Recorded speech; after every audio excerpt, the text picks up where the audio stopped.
Kyrgyzstan is quickly becoming my happy place. It's really kind of intimidating, honestly. My heart's beating really fast. We have become mildly obsessed with these yurts since we've been here, but this takes it to a whole new level. I honestly had no idea how big this place was. You could hike around in here all day. This is a must do. For sure. Yeah, must do. Welcome to Waypoint of View. We're Jess and Miles, and we're nearly 2 years into our journey around the world. We are currently in the beautiful country of Kyrgyzstan. After kicking things off with a horse trek to Issyk Kul Lake, we have made our way east to another remote yurt camp sitting right on the banks of the largest lake in the country. We have just made it to Issyk Kul Lake, where we're staying in another really cool yurt camp right on the edge of the lake. It was honestly an adventure just to get here, between the marshutka and the 4x4 ride through the canyon, but check this place out.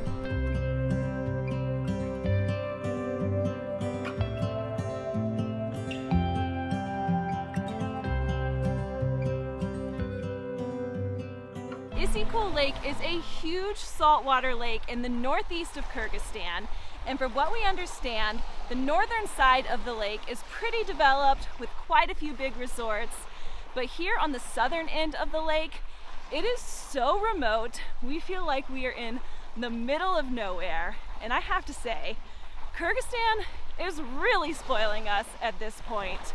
There is not another soul around. We're staying here for the next couple of nights, and we have some really fun things planned, starting with an eagle hunting demonstration this afternoon. So Central Asia is actually the birthplace of the ancient tradition of eagle hunting. This has been passed down from generation to generation for thousands of years here in Kyrgyzstan, and it used to be a huge part of sustaining life for the nomadic people. Obviously, what we're going to be seeing is a tourist demonstration and not a real hunt, but this is one of the last places on Earth where people still train these eagles, so we have to see it for ourselves. Name? Şagılgan. Şagılgan. Şagılgan? Şagılgan. Translation, lightning. Lightning. Lightning, yes. Oh, wow. Oh, wow. Holy cow. 6 kilogram. 6 kilograms. That is a heavy bird. Even through this glove, I can feel the talons of this eagle. Wow, what a beautiful touch. animal. Can I touch? That's yes.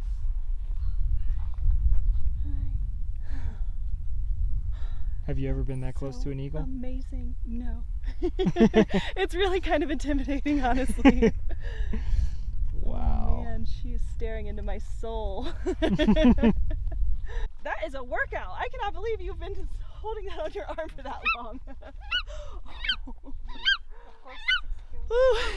My heart's beating really fast. And my arm's gonna be sore tomorrow. They just explained that first they have to take a baby eagle or an egg from the nest, and then it takes several months of training before the eagle is ready to hunt. And the hunter and the eagle stay together for 15 or 20 years before they release them back to the wild. We had read that these eagles could take down an animal as big as a wolf, and honestly, we didn't even believe it. And he just confirmed that not only is that true, but before they take the babies from the nest, they actually look for bones from animals that size to confirm that they're going to be strong hunters. And to train them, they use a fox skin with meat on it, and they drag it across the ground, and that's what we're going to get to see. This is so fascinating. All right, now it's time for the demonstration.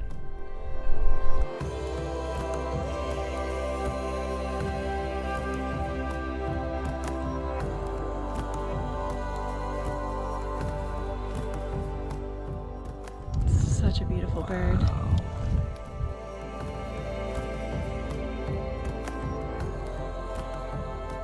Thank you.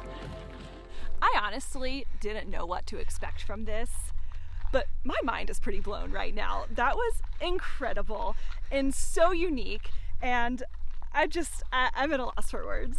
I personally had very high expectations, and they were definitely exceeded. If you are coming to Kyrgyzstan, this is something you have to see in person. This is a must do. For sure. Yeah, must do.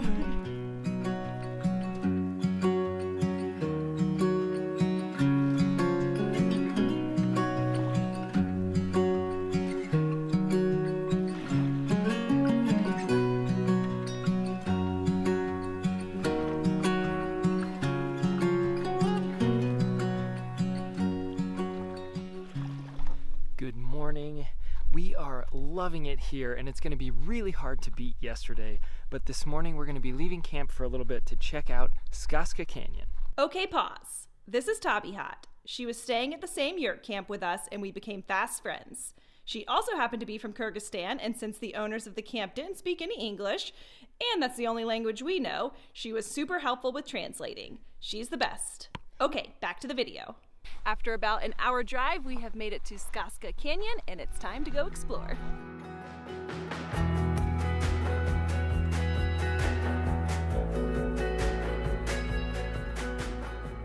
I honestly had no idea how big this place was.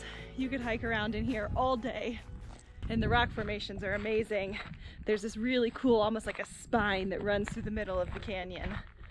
It is so slick walking on all of these loose rocks and dirt. We're doing a lot of butt sliding. Also, there's quite a few ledges that I don't really like. We've both almost fallen several times.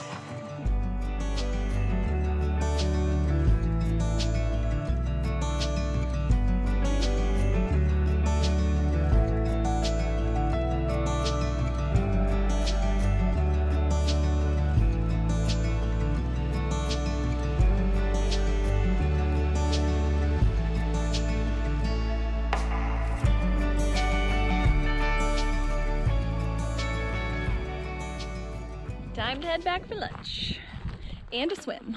Oh yeah, we gotta swim in the lake. We have made it back to camp, just had lunch, and now it's time to get in the lake.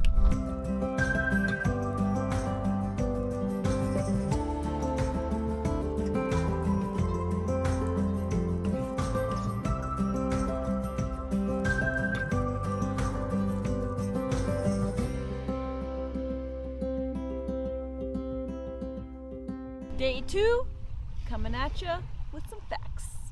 Now that we've swam in Issyk Kul Lake, I think it's time to drop some facts on you.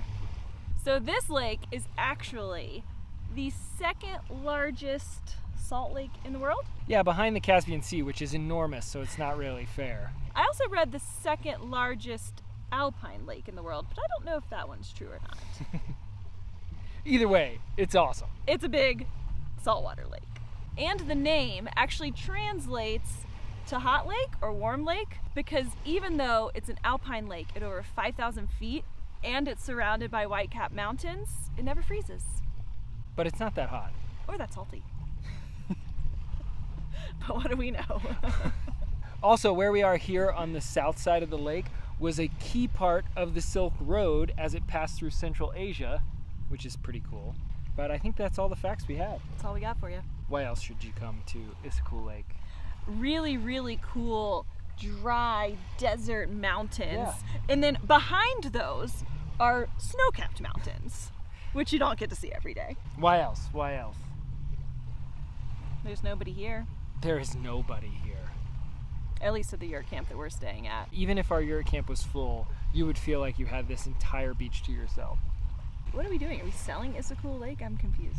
I mean, why else fact drop unless you're trying to convince people to come? Actually, don't come. Don't This come place here. sucks. Can you see that I'm not wearing pants? Are we even still filming? Kyrgyzstan is quickly becoming my happy place.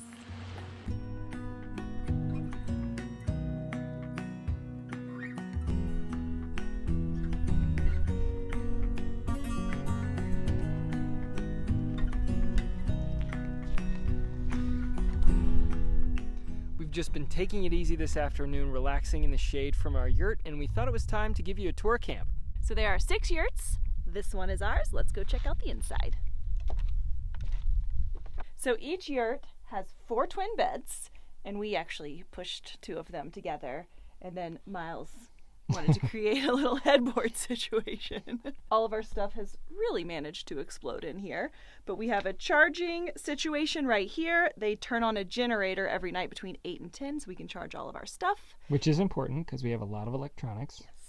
There's no cell phone reception here or Wi-Fi, which has actually been kind of nice. And when the generator is on, we even have a light. That is the main building where we have had all of our meals, breakfast, lunch, and dinner, every single day. They've all been delicious. And then there are bathrooms over there. There are 2 showers and 2 toilets. crazy here. Western style toilet, not to be taken for granted. The toilet at our first yurt camp was a hole in the ground. So this is a luxury. Oh, and my favorite at night, they even have a motion sensor light, so when you come in when it's dark, it lights up. Finally, shower. We have a nice big shower. We're not really sure if there's hot water or not. The shower I took yesterday was cold, but we were thinking that maybe if you waited between 8 and 10 when they turn the generator on, it would be hot. Who really knows? Maybe we'll find out tonight. Perhaps, if I shower. And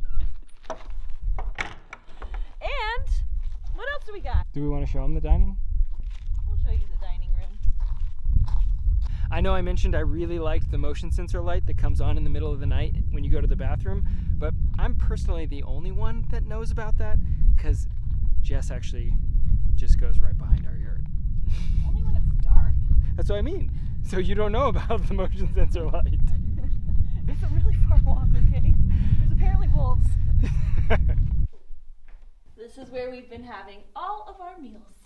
And last but not least, There are actually 2 more things. Fire pit, where we had a fire last night, and it burned really big for like 5 minutes. What's the last thing? The lake! This camp is a 3-minute walk to the lake. And that concludes our tour. That was a great tour. Do you High have five. anything you want to add? And the family is great. The dad here has taken a particular liking to Jess, so I've been keeping my eyes on him. I should have known on day 1 when he picked you, Lavender. When we sit down to dinner, he's like, "This is for you, Jessica." When we go somewhere, he's like, "This is for you, Jessica." When it's bumpy, he's like, "I'm so sorry, Jessica." And then he looks at me and he's like,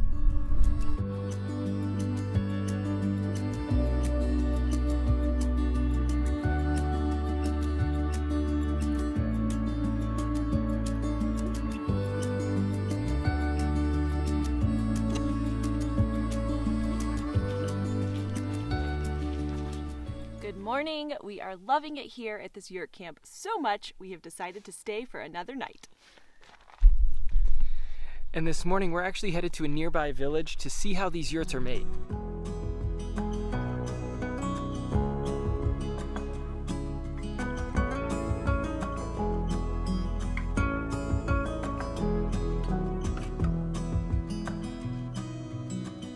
This one's coming for you.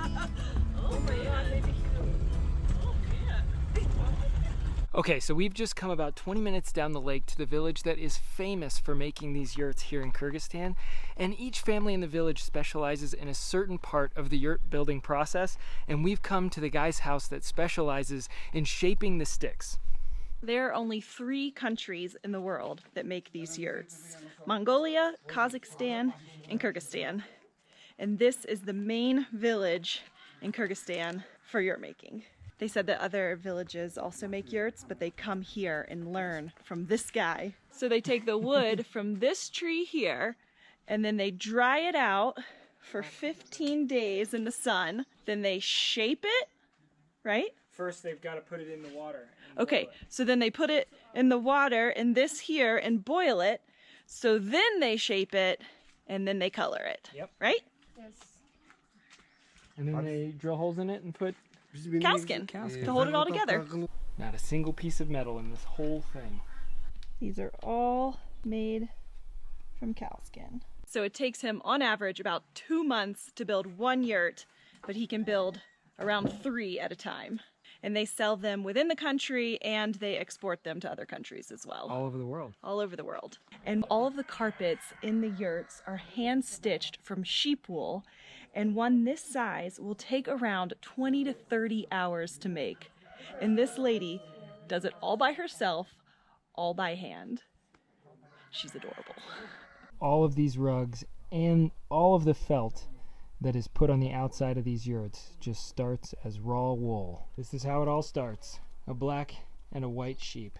We have become mildly obsessed with these yurts since we've been here, but this takes it to a whole new level. It really makes you appreciate them so much more to know what all goes into this process. Yeah, I mean, from the first day that we stayed in one of these yurts, I was admiring each piece of it. But you don't really get an appreciation for all of the craftsmanship that goes into making one of these until you get to see it like this. I mean, the leather that they use to put the wood together, each part of the process of bending the sticks, and the entire yurt is covered with that felt that is made by hand. It takes 2 hours to make one piece of that felt. And that's if you don't color it. This has been really cool. Definitely worth the trip. Yes. Rahmat. The owner of the camp here told us that he actually got these yurts from the village that we just left. So cool. I have so much more appreciation now for this yurt. I counted all the poles that hold up this roof. There are 76 poles just in this yurt. And watching him straighten just one of them, it's wild. Oh man, it really has been a great 3 days here. We knew we were going to love it here in Kyrgyzstan. I mean, a country with over 90% mountains, how can you not? But it continues to impress us, surprise us. And exceed expectations. It really does. And tomorrow, we are heading to Kyzyl-Tuu to hopefully get a multi-day trek worked out. We don't have anything booked yet. We don't even have a place booked to stay tomorrow night. Well, we haven't had internet here, so I guess we're going to figure it out when we get there. I honestly can't believe just how comfortable I have gotten at not knowing where we're going or where we're staying or what we're going to do. But here we are. You'll just have to stick around to find out what we're up to next, because we don't even know.